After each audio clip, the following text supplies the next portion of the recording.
آج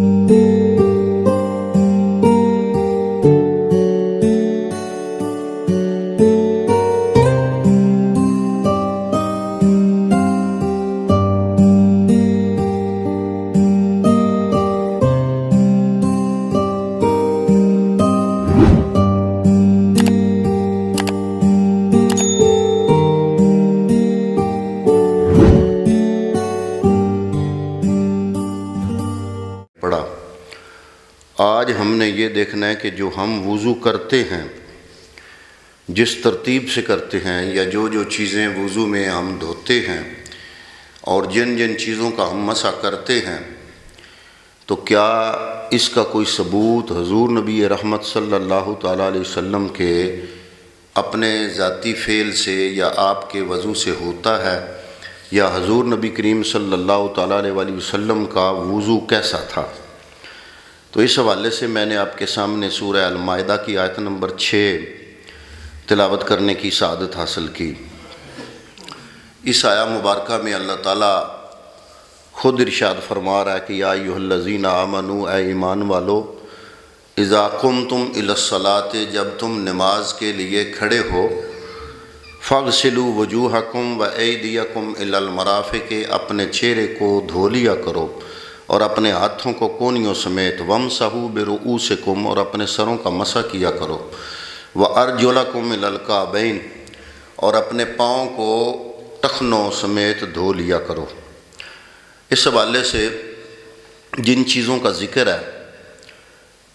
قرآن مجید میں، تو وضو کے اندر ہمارے نزدیک یہ چیزیں فرض ہیں، کیونکہ اللہ نے قرآن میں حکم کر دیا۔ مزید تشریح حضور نبی کریم صلی اللہ تعالیٰ علیہ وسلم کے ذاتی فعل سے صحیح بخاری شریف میں حدیث کا نمبر ہے 159، اور صحیح بخاری شریف میں حدیث کا نمبر ہے 1934۔ حضرت حمران، یہ حضرت عثمان غنی ذو النورین رضی اللہ تعالیٰ عنہ کے آزاد کردہ غلام تھے۔ آپ روایت کرتے ہیں کہ حضرت عثمان نے ایک دن اس طرح وضو فرمایا کہ پہلے اپنے دونوں ہاتھوں پر 3 دفعہ پانی ڈالا، پھر کلی کی، پھر ناک میں پانی لے کر اس کو نکالا اور ناک کی صفائی کی، پھر 3 دفعہ اپنا پورا چہرہ دھویا، اس کے بعد دایاں ہاتھ کونی تک 3 دفعہ دھویا، پھر اسی طرح بایاں ہاتھ کونی تک 3 دفعہ دھویا، اس کے بعد سر کا مسح کیا، پھر دایاں پاؤں 3 دفعہ دھویا، پھر اسی طرح بایاں پاؤں 3 دفعہ دھویا۔ اس طرح پورا وضو کرنے کے بعد حضرت عثمان رضی اللہ تعالیٰ عنہ نے فرمایا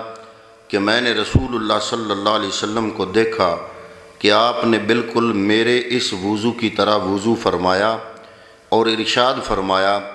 کہ جس نے میرے وضو کے مطابق وضو کیا، پھر 2 رکعت نماز پوری توجہ کے ساتھ ایسی پڑھی جو حدیث نفس سے خالی رہی، یعنی دل میں ادھر ادھر کی باتیں نہیں آئیں، نہ سوچیں، تو اس کے پچھلے سارے گناہ معاف ہو گئے۔ تو یہ حضرت عثمان غنی خود وضو کر رہے ہیں اور ساتھ فرما رہے ہیں کہ یہ جیسے میں نے وضو کیا ہے، ایسے حضور نبی کریم صلی اللہ تعالیٰ علیہ وسلم وضو فرمایا کرتے تھے۔ اب جو آیات مبارکہ تلاوت کی گئی ہے، اس کے ظاہری الفاظ سے تو یہ پتہ چلتا ہے کہ جب تم نماز کے لیے کھڑے ہو تو اس طرح وضو کر لیا کرو۔ ظاہری مطلب یہ نکلتا ہے کہ جب بھی نماز پڑھنے لگو تازہ وضو کر لیا کرو،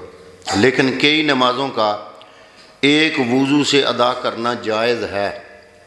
فتح مکہ کے روز حضور صلی اللہ علیہ وسلم نے 5 نمازیں ایک وضو سے ادا فرمائیں۔ جس دن مکہ فتح ہوا اس دن حضور نے 5 کی 5 نمازیں ایک وضو سے ادا فرمائیں۔ حضرت عمر نے عرض کی، یا رسول اللہ، آج تو حضور نے ایسا کام کیا جو حضور نے پہلے کبھی نہیں کیا۔ جواب ملا، عمدن فعلتہ، اے عمر، میں نے یہ کام جان بوجھ کر کیا تاکہ امت کو یہ مسئلہ معلوم ہو جائے کہ ایک وضو سے متعدد نمازیں پڑھنا درست ہے۔ وضو کے فرائض یہی 4 ہیں جو آیا ہے طیبہ میں جن کا ذکر ہے کہ چہرہ دھونا، نمبر 2 ہاتھوں کا کونیوں سمیت دھونا، نمبر 3 سر کا مسح کرنا، نمبر 4 ٹخنوں تک پاؤں کا دھونا۔ اب یہ چاروں چیزوں کا ذکر کہاں پہ ہے؟ قرآن میں۔ اگر کوئی آپ سے پوچھے کہ وضو آپ کا قرآن میں ہے تو آپ کہیں کہ جناب وضو میں 4 فرض ہیں اور وہ چاروں فرض قرآن میں موجود ہیں۔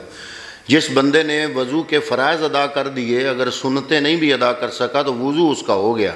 لیکن سنت کے ساتھ وضو مزید کامل ہو جاتا ہے۔ تو اس طرح پہلے نیت کرنا، یہ تو 4 فرائض تھے نا، تو پہلے نیت کرنا، بسم اللہ پڑھنا، کلی کرنا، مسواک کرنا، ناک میں پانی ڈال کر صاف کرنا، مسح کے علاوہ ہر دھونے والے عضو کو 3 مرتبہ دھونا، دائیں طرف سے شروع کرنا، کان کا مسح کرنا، یہ سب اعمال حضور صلی اللہ علیہ وآلہ وسلم کے اعمال سے ثابت ہیں۔ فقہا نے ان سے بعض کو سنت قرار دیا ہے اور بعض کو مستحب فرمایا۔ حضور صلی اللہ علیہ وآلہ وسلم کے وضو کی کیفیت اکثر صحابہ کرام سے مروی ہے، جو کہ کثرت کے ساتھ سیاہ ستہ میں موجود ہے۔ یہ ٹائم کی قلت ہوتی ہے نا، وگرنہ بے شمار اگر وہ ساری حدیثیں بیان کرنے لگ جائیں 3-4 گھنٹے لگیں جو صرف وضو کے عنوان پر ہیں۔ لیکن کچھ لوگ قرآن کی اس آیت سے وَامْسَحُوا اور أَرْجُلَكُمْ سے غلط فہمی میں مبتلا ہو گئے۔ کچھ لوگ جو ہیں وہ قرآن کی یہ آیت پڑھ کے وہ کہتے ہیں کہ جی پاؤں کا تو مسح ہے۔ کیسے؟ انہوں نے جو یہ پڑھا نا کہ وَامْسَحُوا بِرُؤُوسِكُمْ اور آگے پڑھا وَأَرْجُلَكُمْ إِلَى الْكَعْبَيْنِ کہ مسح کرو سر کا، اور آگے ٹانگوں کا ذکر ہے، پاؤں کا ذکر ہے، تو گویا پاؤں کا بھی مسح کرنا ہے۔ تو یہ اس غلط فہمی میں وہ مبتلا ہو گئے کہ شاید پاؤں کا بھی مسح کرنا ہے۔ اللہ کے یہ معنی تب بنتا ہے جب ارجلکم کے لام کے نیچے کسرہ یعنی زیر آئے، جیسے ہے نا وَامْسَحُوا بِرُؤُوسِكُمْ، سین کے نیچے زیر ہے، وَامْسَحُوا بِرُؤُوسِكُمْ مسح کرو سر کا۔ اگر پاؤں کا بھی مسح کرنا ہوتا تو وہ ارجولا نہیں ہونا تھا، وہ ارجولے ہونا تھا۔ اب ارجولا کے لام کا جو زبر ہے نا، یہ بتا رہا ہے کہ یہ مفعول بن رہا ہے، کیونکہ مفعول پر زبر ہوتی ہے، اور یہ مفعول بن رہا ہے پیچھے جو فعل ذکر ہوا ہے نا فغسلوا کہ دھوو۔ اب ارجولا جو ہے یہ متعلق ہو رہا ہے فغسلوا کے، اور وَامْسَحُوا متعلق ہو رہا ہے مسح کے، وَامْسَحُوا کے کہ مسح کرو، اور یہ جو ارجولا ہے یہ فغسلوا کے متعلق ہو رہا ہے۔ تو وَامْسَحُوا کے متعلق ہوتا ہے، لیکن ارجولکم نہیں، بلکہ ارجولکم نہیں پڑھا جاتا، ارجولکم پڑھا جاتا ہے۔ یہ فغسلوا کا مفعول ہے،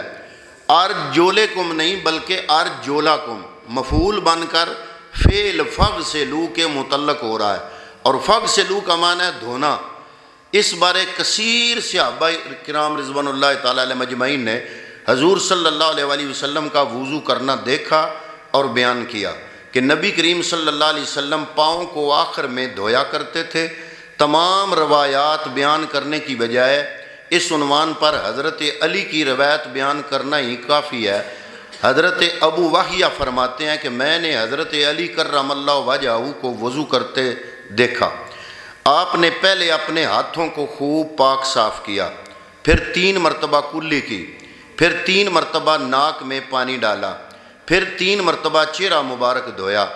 پھر بازوؤں کو 3 مرتبہ دھویا، پھر ٹخنوں تک پاؤں کو دھویا، اور اس کے بعد فرمایا اخببت ان اریکم کیف کان طہور رسول اللہ صلی اللہ علیہ وآلہ وسلم، اور ساتھ یہ ارشاد فرمایا کہ میں یہ پسند کرتا ہوں کہ میں تمہیں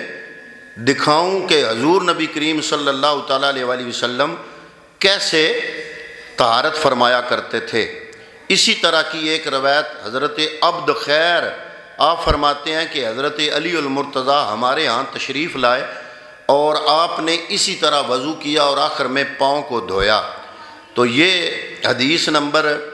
سنن ابو داود کے اندر 116 ہے، اور سنن ابو داود میں ہی 114 ہے۔ ترمذی شریف کے اندر بھی یہ حدیث پاک موجود ہے، اور ابن ماجہ شریف میں بھی یہ حدیث پاک موجود ہے۔ اب یہ قرآن پاک کی یہ آیت اور حضرت علی المرتضیٰ کا عمل یہ بتا رہا ہے کہ پاؤں کو مسح نہیں کرنا بلکہ دھونا ہے۔ ارجلکم کا عطف ایدیکم پر ہے اور اس کا معنی ہے فغسلوا ارجلکم۔ نبی کریم صلی اللہ علیہ وسلم اپنے صحابہ کو پاؤں اچھی طرح دھونے کا حکم فرمایا کرتے تھے۔ حضور صلی اللہ علیہ وسلم نے ایک قوم کو دیکھا کہ ان کی ایڑیاں خشک ہیں، تو حضور صلی اللہ علیہ وسلم نے بلند آواز سے فرمایا ویل للعقاب من النار اسبغوا الوضوء، خشک رہ جانے والی ایڑیوں کو آگ جلائے گی۔ تو حضور کا اس طرح تاکید سے بیان کرنا بھی بتا رہا ہے کہ ان کی ایڑیاں اگر خشک تھیں تو وہ پاؤں کو دھو رہے تھے۔ تو مولا کائنات مولا علی المرتضیٰ کا عمل بھی اس سے ثابت ہوا، اور حضور نبی کریم صلی اللہ تعالیٰ علیہ وسلم کا یہ جملہ جو احادیث طیبات میں آتا ہے کہ جن کی ایڑیاں خشک رہ گئیں تو آپ نے فرمایا کہ یہ جہنم میں لے جانے والا عمل ہے، تو یہ ثابت کر رہا ہے کہ پاؤں کو مسح نہیں بلکہ ان کو دھویا جائے گا۔ تو اسی طرح سید شریف نے امیر المومنین سے حضور صلی اللہ علیہ وآلہ وسلم کے وضو کی جو تفصیل بیان کی ہے نہج البلاغہ کے اندر، اس سے بھی پاؤں کا دھونا ثابت ہے۔ کتب شیعہ میں پاؤں دھونے کی متعدد روایات ائمہ اکرام سے منقول ہیں۔ حضرت امام موسیٰ کاظم کے ایک عقیدت مند ابن یقطین نے وضو کی ترتیب کے متعلق استفسار کیا، تو حضرت امام موسیٰ کاظم نے یہ جواب تحریر فرمایا والذی امرک بہ فی ذالک ان تتمضمض ثلاثا وتستنشق ثلاثا وتغسل وجهک ثلاثا وتخلل شعر لحیتک وتغسل یدیک الی المرافقین وتمسح راسک کلہ وتمسح ظاہر اذنیک وباطنها وتغسل رجلیک الی الکعبین ثلاثا۔ تو امام موسیٰ کاظم نے ارشاد فرمایا اس بارے میں تمہیں حکم دیتا ہوں کہ 3 مرتبہ کلی کرو، 3 مرتبہ ناک میں پانی ڈالو، 3 مرتبہ اپنے چہرے کو دھو، اپنی داڑھی کے بالوں کا خلال کرو، دونوں بازوؤں کو کونیوں تک 3 مرتبہ دھو، اپنے پورے سر کا مسح کرو اور اپنے پاؤں کو ٹخنوں تک 3 مرتبہ دھو، اور آخر میں فرمایا اس حکم کی خلاف ورزی نہ کرنا۔ کتاب کا نام ہے کشف الغمہ، جلد نمبر 3 ہے، صفحہ نمبر 24 ہے اور ایران میں چھپی ہے۔ اور یہاں پر اس کتاب کے اندر حضرت امام موسیٰ کاظم کے وضو کا تذکرہ ہے کہ آپ نے حکم دیا کہ پاؤں کو مسح نہیں کرنا بلکہ دھونا ہے۔ اسی طرح سنن نسائی حدیث نمبر 95 ہے، حضرت امام حسین بن علی رضی اللہ تعالیٰ عنہما وعلیہم السلام سے روایت ہے کہ میرے والد حضرت علی نے مجھ سے پانی منگوایا، میں نے پانی آپ کے قریب کیا، آپ نے پہلے اپنی ہتھیلیاں 3 مرتبہ دھوئیں، پھر 3 بار کلی کی، 3 بار ناک صاف کیا، پھر چہرہ 3 مرتبہ دھویا، پھر دائیں ہاتھ کو کونی سمیت 3 دفعہ دھویا، پھر بائیں ہاتھ کو اسی طرح دھویا، پھر 1 بار سر کا مسح کیا، پھر اپنے پاؤں ٹخنوں سمیت 3 بار ان کو دھویا، پھر اسی طرح بایاں پاؤں دھویا، پھر آپ کھڑے ہو گئے اور کھڑے ہو کر برتن سے بچا ہوا پانی جو ہے وہ کھڑے ہو کے پیا۔ میں دیکھ رہا تھا، امام حسین فرماتے ہیں اپنے والد مولا کائنات مولا علی کو ایسا کرتے دیکھ کر مجھے تعجب ہوا۔ جب آپ نے مجھے دیکھا تو فرمایا تعجب نہ کر، کیونکہ میں نے تیرے نانا نبی اکرم صلی اللہ علیہ وسلم کو دیکھا، آپ اسی طرح کرتے تھے جس طرح تو نے مجھے کرتے دیکھا۔ آپ کا اشارہ وضو اور کھڑے ہو کر وضو کا پانی پینے کی طرف تھا۔ یہ حدیث پاک سنن نسائی شریف کا حدیث کا نمبر ہے 9595۔ تو پتہ چلا کہ اس حدیث سے اس آیہ طیبہ کے ترجمے کے حساب سے ارجولے نہیں بلکہ ارجولا ہے، اور مولا علی کا عمل، امام موسیٰ کاظم کا عمل اور امام حسین کی روایت، اور اسی باب میں حضرت عمر کی بھی روایت ہے، اور اسی باب میں حضرت عثمان غنی ذو النورین رضی اللہ تعالیٰ عنہ کی بھی روایت ہے، جو کل ہم نے پڑھی تھی کہ آپ نے بھی اسی طرح وضو کیا اور آخر میں پیروں کو دھویا۔ تو ان تمام احادیث طیبات سے پتہ چلا کہ حضور نبی کریم صلی اللہ تعالیٰ علیہ وسلم کس ترتیب سے وضو فرمایا کرتے تھے۔ آپ اپنے ہاتھوں سے ابتدا فرماتے اور پاؤں کو 3 دفعہ دھو کر اس وضو کا اختتام فرماتے۔ تو اس سب تفصیل کو مد نظر رکھتے ہوئے ہمیں یہ پتہ چلا کہ الحمدللہ ہم جو وضو کر رہے ہیں بزرگوں سے جو سیکھا ہے، وہ بزرگوں نے اپنی طرف سے یہ اس میں شامل نہیں کیا یا بنایا نہیں، بلکہ یہ حضور نبی رحمت صلی اللہ تعالیٰ علیہ وسلم کے وضو کا طریقہ یہی تھا۔ صحابہ نے آپ کو دیکھ کے ایسے وضو کیا، امام حسین نے ایسے ہی روایت کیا، مولا علی نے ایسے ہی امام حسین کو دکھایا، اور حضرت امام موسیٰ کاظم نے بھی اپنے اس جو غلام تھا، جو پوچھنے والا تھا صحابی، اس کے پوچھنے پر ایسی ہی ترتیب کے ساتھ بتایا، جس میں آخر میں پاؤں کے دھونے کا تذکرہ فرمایا۔ تو دعا ہے کہ اللہ رب العالمین ہمیں شریعت کے احکام کو صحیح سمجھنے اور اس پر عمل کرنے کی توفیق عطا فرمائے۔ وما علیہ الا البلاغ المبین۔